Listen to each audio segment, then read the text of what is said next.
اب ہم چلتے ہیں یہاں پر جو بات کہی جاتی ہے کہ مسلمانوں میں اس آیت میں جو لفظ مسجد اقصی ہے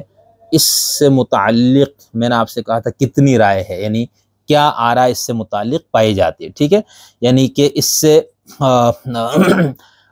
تمام مسلمان بلا تفریق مسلک کیا سب یہی مانتے ہیں کہ قرآن کی اس آیت میں جو المسجد الاقصی آیا ہے الی المسجد الاقصی،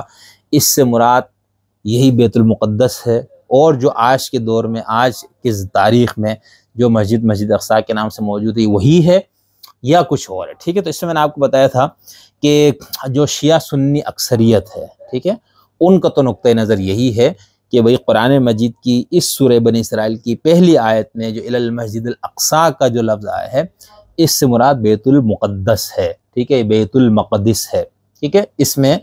سنی اکثریت یعنی تمام اہل سنت والے اور شیعہ اکثریت، بلکہ سنی اکثریت نہیں کہنی چاہیے، اہل سنت کے سب لوگ اور اہل تشیع کی اکثریت کا یہی موقف ہے کہ اس سے مراد یہی بیت المقدس ہے۔ اور یہ ذہن میں رکھیے گا، ہم آگے بھی تھوڑی سی بات کریں گے، اور پہلے بھی ہم نے آپ کو شاید بتایا کہ آج ہم جس کو مسجد اقصی کہتے ہیں یا جو مسجد اقصی جس کو کہا جاتا ہے وہ صرف ایک بلڈنگ یا ایک عمارت نہیں ہے، بلکہ وہ پورا کمپاؤنڈ ہے جو 37 ایکڑ پر پھیلا ہوا رقبہ ہے۔ اس رقبے کے اندر بہت سی عمارتیں ہیں، بہت سے حوض ہے، بہت سی مسجدیں ہیں، بہت سے مصلے ہیں، ٹھیک ہے، الگ الگ وہ ہے، قبۃ الصخرہ کا بھی ہے، مسجد عمر جیسے ہم نے کہا، مسجد براق ہے، الجامع الاقصی ہے، تو یہ سب اسی کمپاؤنڈ کے اندر ہے جس کو مسجد اقصی کہا جاتا ہے، ٹھیک ہے۔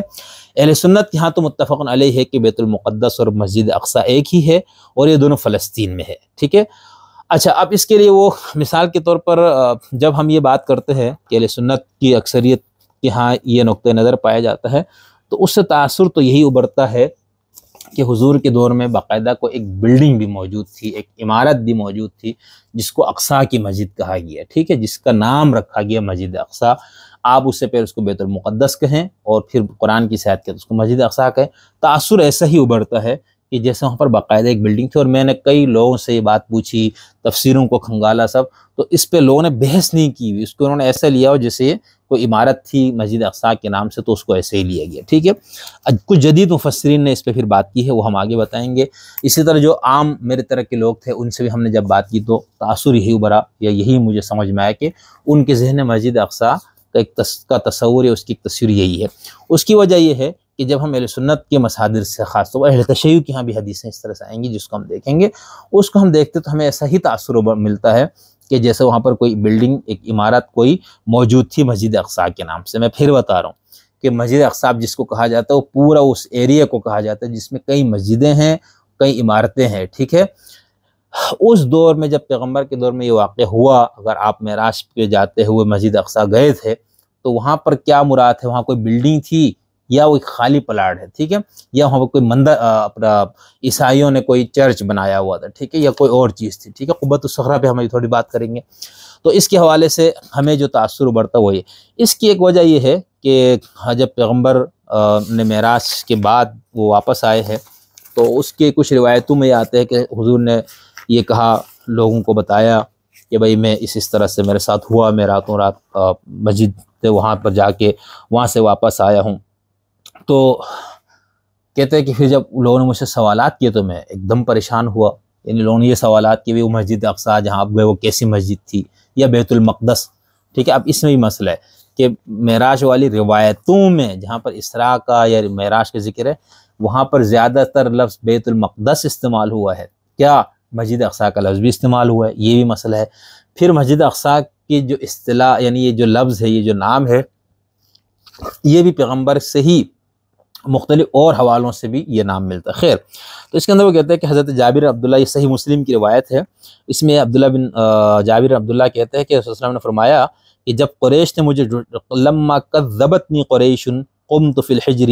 فجل اللہ لی بیت المقدس، کہتے ہیں کہ جب قریش نے مجھے جھٹلایا تو میں حجر میں کھڑا ہو گیا تو خدا نے بیت المقدس کو میرے سامنے کر دیا، ٹھیک، وہ تجلی ڈالی یا میرے سامنے وہ ایک فلم چلنے لگی۔ فتفقت اخبرهم عن آیاته وانا انظر الیہ، میں مکے کے مشرکین مجھ سے سوالات پوچھتے جاتے تھے تو میں نے ان کو بتانا شروع کر دیا مسجد، یہاں مسجد اقصیٰ کا لفظ نہیں، یہاں پر بیت المقدس کا لفظ ہے، ٹھیک ہے۔ بیت المقدس کے بارے میں کیا بتایا؟ ان آیاتہ، وہاں کی نشانیوں سے متعلق، وَأَنَا أَنظُرُ إِلَيْهِ، اور مجھے ایسا لگ رہا میں اس بیت المقدس کو دیکھ رہا تھا۔ یہاں پر مسجد اقصیٰ کا ذکر نہیں ہے، بیت المقدس کا یا مقدس کا ذکر ہے، ٹھیک ہے۔ اب اس کے حوالے سے بہت سے لوگ کہتے ہیں بھئی ہاں یہ تھوڑا بتایا آپ نے کہ اس کی اتنی کھڑکیاں ہیں، اتنے دروازے ہیں، اس کا فلاں دروازہ ادھر ہے، وہاں تو یہ بتایا کہ میں نے نشانیاں بتائی، ٹھیک ہے۔ اچھا، اب ہم اسی روایت کے اوپر جو اس کی تشریحات کی جاتی ہے اس میں ہم جب دیکھتے ہیں تو آگے ایک روایت اس کے حوالے سے آتی ہے کہ حضرت مطعم بن عدی کہتے ہیں وَكَانَ قَدْ رَآ مسجد بیت المقدس۔ اب دیکھیں یہاں پر مسجد بیت المقدس کا لفظ آئی ہے، ٹھیک ہے، یعنی اسی واقعے میں کہ جب پیغمبر نے بتایا کہ میں راتوں رات مسجد اقصیٰ گیا، بیت المقدس گیا فلاں، تو پھر لوگوں نے پوچھا تو اس نے پیغمبر، حضرت مطعم بن عدی وہ بندہ تھا صحابہ میں سے، پیغمبر کے سامنے موجود لوگوں میں سے جس نے وہ ایریا دیکھا ہوا تھا، تو وہ کہتے ہیں کہ وقت کان را مسجد بیت المقدس، اس نے بیت المقدس کے مسجد کو دیکھا ہوا تھا، وَيَعْلَمُ، اور وہ یہ جانتا تھا کہ أَنَّ مُحَمَّدًا لَمْ يَكُنْ رَآهُ قبل ذالک، کہ محمد نے آج سے پہلے کبھی بیت المقدس کو نہیں دیکھا ہے، ٹھیک۔ اب سنیے آگے، قال لہو،